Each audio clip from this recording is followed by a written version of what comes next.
Hello दोस्तों, आज हम एगर्ल्ड को डिस्कस करने जा रहे हैं।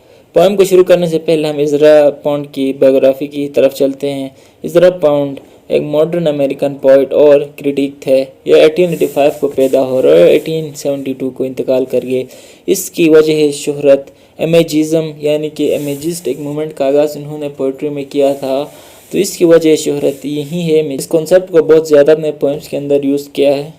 इस पोएम की समरी की तरफ बढ़ने से पहले हम इसके कुछ इंटरप्रिटेशंस के ऊपर बात करते हैं। इस पोएम को बहुत सारे क्रिटिक्स ने मुख्तलिफ अंदाज में मुख्तलिफ तरीक़ों से इसको इंटरप्रेट किया है। कुछ स्कॉलर्स इसको एज एक लड़की के साथ, यानी कि जो डिसेबल है, एक स्पेशल लड़की है, उसको इस तरीके से इसको इंटरप्रेट करते हैं। कुछ स्कॉलर्स इसको एक चाइल्ड और एक एडल्ट के बारे में इसको इंटरप्रेट करते हैं, और ज़्यादातर मोस्ट प्रोबेबली जो इसको एक्यूरेट मानते हैं वो इसका कनेक्शन ग्रीक माइथोलॉजी के साथ मानते हैं। बहुत सारे उसको एज ए ग्रीक माइथोलॉजी इसको इंटरप्रेट करते हैं। तो आए हम इसकी पोएम का ग्रीक माइथोलॉजी के साथ क्या कनेक्शन था, हम इसको डिस्कस करते हैं। गॉड अपोलो, गॉड ऑफ सन, वो एक लड़की डेफनी के साथ बहुत प्यार करता था। वो इसलिए प्यार करता था कि अपोलो ने सबसे पहले एक मर्द था एरोस, उसकी बेइज्जती की थी किसी वजह से। 2 तीर मारे थे, एक तीर जाके अपोलो को लगा था और एक तीर जाके डेफनी को लगा था। जब वो तीर अपोलो को लगा, एरो ऑफ लव था, यानी कि अपोलो को डेफनी के साथ इंतहाई हद से ज़्यादा प्यार हुआ। और दूसरा तीर जाके डेफनी को लगा, तो डेफनी वो एरो ऑफ हेट था, तो डेफनी ने अपोलो से एक इंतहाई हद तक नफरत की। अपोलो डेफनी के साथ बहुत ही ज़्यादा प्यार करता था, जबकि डेफनी उसी शिद्दत में अपोलो से नफरत करती थी। बाद में एरोस को अपनी गलती का एहसास हुआ, तो उसने कोशिश भी की कि डेफनी उसके अपोलो के साथ किसी न किसी तरह प्यार करे, उसके साथ मिल जाए, लेकिन वो कामयाब ना हो सके। डेफनी ने अपने बाप से रिक्वेस्ट की, उससे जाके मिन्नतें की कि मेरा किसी न किसी तरह इस अपोलो से मेरा पीछा छुड़वाएं। तो उसके बाद में उसका पीछा छुड़वाने के लिए एक रास्ता निकाला कि डेफनी को दरख्त में, यानी कि ट्री में उसको ट्रांसफॉर्म किया जाए। तो डेफनी भी इस बात पे राजी हो गई और डेफनी को उसके बाप ने ट्री में ट्रांसफॉर्म कर दिया, उसको ट्री में कन्वर्ट कर दिया। तो इस पोएम में टोटल 2 स्टेंजास हैं। पहला स्टेंजा डेफनी बोल रही है, जिसके अंदर वो अपनी ट्रांसफॉर्मेशन के बारे में बता रही है कि वो किस तरह एक लड़की से एक दरख्त बन गई। जबकि दूसरे स्टेंजा में अपोलो अपने गम को बता रहा है और उसकी उस काम को एक फुलिश एक्ट कह रहा है कि तुम्हारा ये काम एक बेवकूफ़ाना काम था, इस तरह खुद को एक लड़की से दरख्त में कन्वर्ट कर। तो चलिए आए हम इस पोएम को लाइन बाय लाइन एक्सप्लेन करने की कोशिश करते हैं। सबसे पहले स्टेंजा में वो लड़की भी बता रही है कि the tree has entered my hands, यानी कि जो दरख्त था कि उसके हाथों से निकल गए थे, क्योंकि वो लड़की दरख्त बन गई थी। जो दरख्त था उसके हाथों से, यानी कि पत्ते शाखें उसके हाथों से ही निकल गई थी। The sap has ascended my arms, sap कहते हैं कि एक किस्म का फ्लूइड होता है, जैसे आप तस्वीर में भी देख रहे हैं।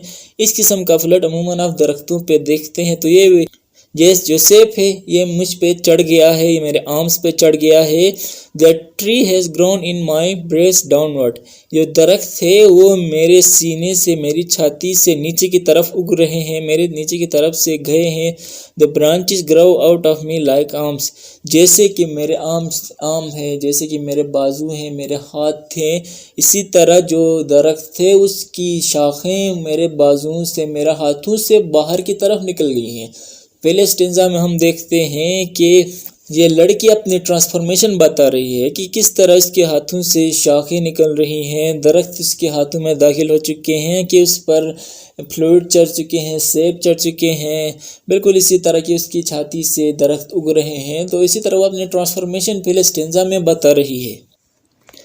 फिर दूसरे स्टेंजा में अपोलो अब उस लड़की के साथ जो अब दरख्त बन चुकी थी, उस दरख्त की तरफ देख के बहुत ही अफसोस हुआ था उसको। तो उस दरख्त की तरफ देख के अब अपोलो उस दरख्त से बोल रहा है कि ट्री यू आर, मोस यू आर, मतलब अब तुम दरख्त बन चुकी हो, अब तुम मोस बन चुकी हो। मोस एक किस्म की घास होती है जो अमूमन ज़्यादा पानी वाले इलाकों में होती है ज़्यादातर, जैसा कि आप तस्वीर में भी देख सकते हैं।